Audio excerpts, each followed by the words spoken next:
right, the meeting is now being live streamed. Okay. All right, wonderful.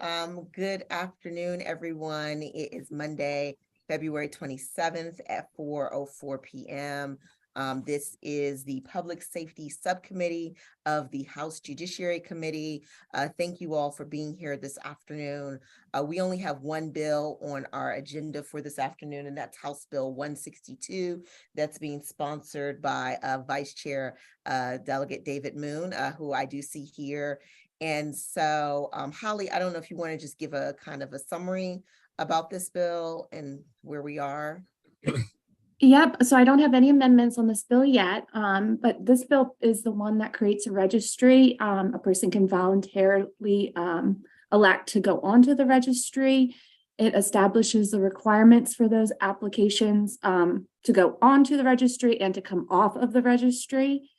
And right now, the bill is drafted that the Department of State Police will manage this. And I think that's what we're going to be talking about today. Okay, all right. So Delegate Moon, I did invite the state police as well as the State Department of Health here. If you want, I can bring them in, or if you want to kind of give us an update as to where you are on the bill. Sure. I think both might be useful. I can tell you we've made some headway on the bill, and I apologize that we don't have amendment text ready yet, and I do want to ask a couple of questions about how we should go about that. But sure, if you wanted to bring on MSP or MDA, the Department of Health, or the State Police, that would probably be useful, and they can hopefully verify some of the things I'm about to tell you. Okay. All right. Well, if we can just go ahead and bring them in, that would be great.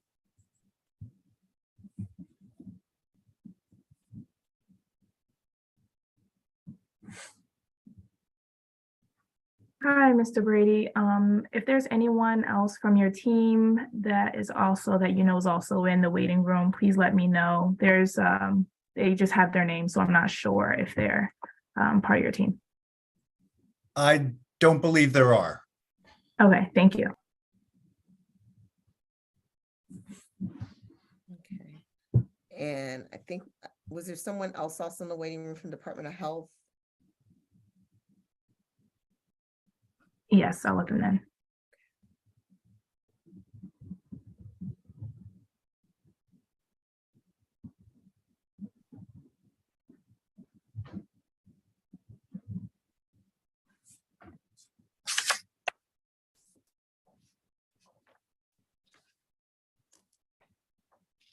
Hi, Megan. If there's anyone on your team that you know is in the waiting room, please let me know. So far I have an L. Tony and a Justin Hayes. L. Tony is with MDH. Thank you. Okay, thank you. Is Frank Conway also on your team? He's on the committee. Oh, We should okay, let him never mind, in. sorry.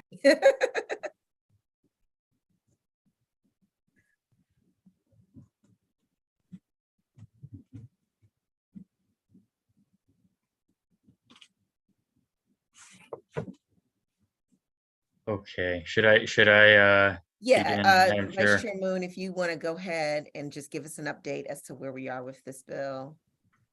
Great. So this bill, House Bill 162, as noted by Holly, came in with MSP as the contemplated agency, and that's no longer the case.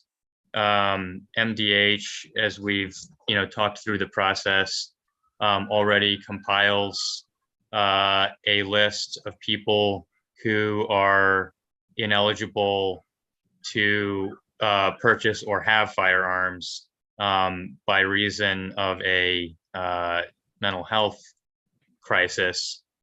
And so this is really just piggybacking some onto that process in what's contemplated going forward.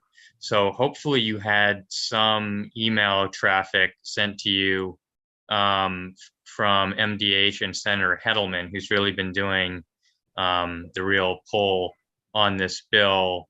indicating that were MDH to add this voluntary set of folks to their existing list, it would, done in a minimal manner, would bring the fiscal note down to about $100,000. It was over $1 million, I think, when it was MSP contemplating doing it. So I think we've got the fiscal note down to a much more manageable place. And I think in Virginia, the fiscal note was $50,000 or something like that. With the one caveat being that MDH needs at least 90 days for implementation, and they are not validating the identity of the names put before them. And so we need to figure out a identification. How do we know this is actually the person saying, don't let me buy a gun? And this was a question in other states. They all handled it a little bit differently. But the good news is Senator Hedelman reached out to the state comptroller's office, and it appears our tax collectors may be able to handle online validation, as they already do similar things for different purposes. The only problem is that conversation happened today, and so it's not possible to have it in a written format. But if that is possible, then we'll explore getting a MOU generated between the entities. Now, so that's sort of where things are. I'm happy to answer any policy questions about what this looks like, and we've obviously got MDH and the MSP folks here to answer questions on their end. But I know it had previously been asked, would this be, PIA information? No. And in fact, very little information is contemplated to be collected or retained at all in pursuit of this list. So I guess I'll leave it there. And sorry, the one question I have for the committee, the subcommittee, and maybe for Holly is, because we're sort of bumping up on maybe having just a couple Mondays left before crossover, I guess I'm curious what would be the best means of compiling edits into a new bill? Should we run these through the amendment office, or are we doing this in subcommittee with you? I guess whatever you think is best. Now, it can go either way. So if the cross file, for example, the senator's taking care of it, that's fine. And you can just get the amendments to me, and then I can incorporate it into your bill. Or I'm happy to, once things are finalized, if you want to send me an email of what the consensus is, I can draft and then send it over to the senator. So we can do it either way. At this point too, as we get closer, subcommittees will probably be meeting a little bit more too. Right. So I know we've kind of set up days, and it seems like, but as things progress, I think that's going to be altered, especially as your floor sessions get a little longer. Right. So we're probably going to be altering. So don't get conditioned on the Monday. I have a feeling we might be meeting a little bit more as the next 2 weeks happen. But we can discuss that based on how the discussions are going on the Senate side, just so that work's not done by two different analysts on the same bill. Yeah, I would agree. As we get closer to crossover, Delegate Moon, if we need to have another subcommittee meeting outside of our regular Monday schedule, we can try to make that work. So I guess at this point, I just want to kind of maybe hear, I don't know, Ms. Peters, if you want to comment on what the vice chair just stated, I guess kind of where you guys are with this, and just to, I don't know, corroborate or anything like that. Yes, definitely. Thank you. I'm Megan Peters, Acting Director of Gov Affairs for MDH, and like the delegate shared, We have been in discussions with Delegate Moon and Senator Heddleman on this bill in collaboration with MSP, because we have had the back end process to funnel that information previously to MSP. And so what this bill would do and what we're talking about is adding more of that front end process.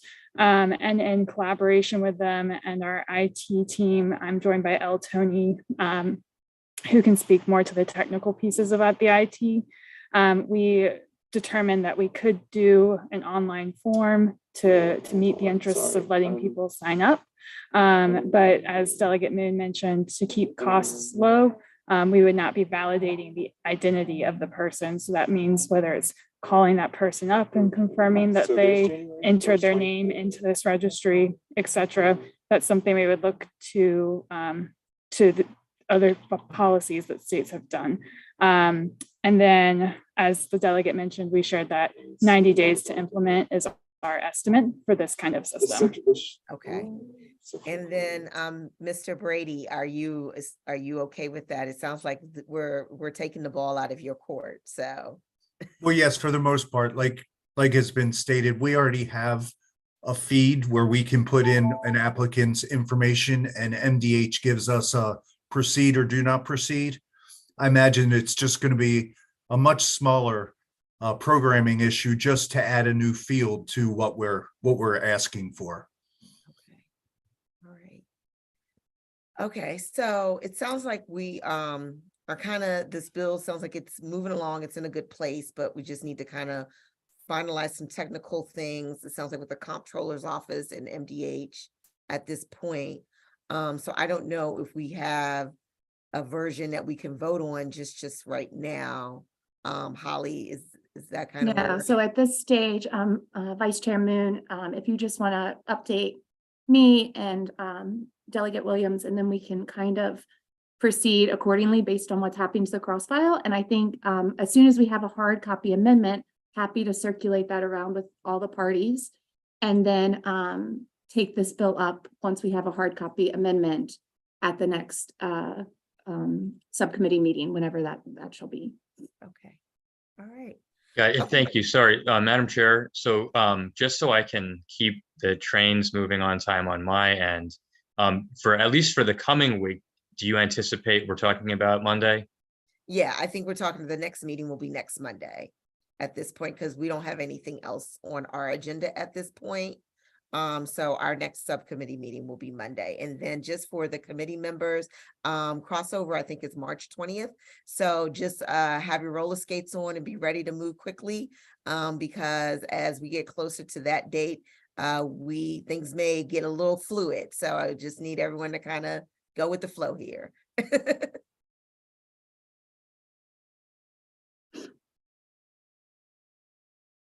So I think we'll just table this matter till next Monday. And this is the only matter on our agenda. And so unless members of the committee have any questions, either for the bill sponsor or for Ms. Peters or for Mr. Brady or Ms. Tony as well. Yes, Delegate Valentine. Thank you. And thank you, Delegate Moon, because that was my main question today, was the safeguards against fraudulent entries and how this would be accomplished. I was reading the bill summary and the 3 steps, and I thought to myself, well, how can someone possibly be put on this by someone who just knows them? And that was one of my biggest concerns. The second concern is one that I brought up in the original committee meeting, was once an individual voluntarily comes off, that the state police make sure that that entry is eliminated and would not be held against that person down the road. And if that's something that's going to be addressed. So that's, for example, they're removed from the database voluntarily, they are taking themselves off of it to make sure there is no record that they were on that before. Is that something? Delegate, if I could answer that Yes, for you. Mr. Brady, yes. Yeah, the state police doesn't maintain that information. We query to MDH every time somebody attempts to purchase a firearm, a regulated firearm. So if today somebody attempts to purchase and they're on the list, we'll be notified by MDH, do not proceed. We don't know why, and it doesn't matter to us why. If that person voluntarily removes themselves and then chooses to get another application for a firearm in a month, MDH won't have that in their database because they would have removed it. And when we make that query, they will say, yes, you can proceed for their version of the, background check that we do. So there's no database that MSP is going to have. We do an individual query on each transaction, and we are only current as to that query. Nothing in the history, and we don't maintain anything going forward. Then that answered my question. Then my question would be to MDH, if they are removing themselves from a voluntary database, would you make sure that that is then eliminated once they voluntarily remove it? Yes, so the way that we have structured the form, there would be basically a add me form and a remove me form. And my understanding of the requirements is that once you are added, you are supposed to stay on for 21 days. So MDH would be manually tracking those 21 days. So if someone asked to be removed, it's not going to be before that 21-day cycle is over. And what will happen is once we remove them, the query that MSP does, that person will no longer be on the list. Thank you. All right. Any other questions from any of the committee members? Nope. All right. Well, we will take, oh, yes, Delegate Tomlinson. Thank you. Thank you, Delegate Williams. I had a question. Was it already addressed, the issue that the state police had brought up about, and I apologize if this was already addressed, but about if an individual is already, or sorry, if an individual that wants to add their name to the list already possesses firearms? What the We are not touching that scenario. That would be a little bit too much to bite off in this instance. I do believe for people who are on the existing MDH disqualification list, there are folks who are subject to removal of firearms that they already possess, but that is not going to be here. This is really just stopping at the point of sale, and we're not piggybacking off of any sort of removal process. So, it's just a little add-on of value, not a big policy change like that. And So- Delegate, if I could also follow up to that, Yeah. if somebody puts themselves on the list, like Delegate Moon said, that doesn't trigger. But if somebody who is on the list attempts to purchase, part of the disqualification that we do would be to see if they own any other regulated firearms. Right. But there's no requirement that they would have to surrender those firearms that they already possess or that they obtained prior to putting themselves on the list. Is that correct? Not in this bill, no. okay, gotcha. Thank you. Okay. Any additional questions? Nope. All right. Well, if there's no additional questions, I guess I'll entertain a motion to adjourn, and we will reconvene next Monday at 4 o'clock. So move, Madam Chair. All right. Can I Second. get a second? All right, it's been properly moved and seconded. We're adjourned, and then I will see you all on the floor tonight then. All right, thank you so much, everyone. Have a great afternoon.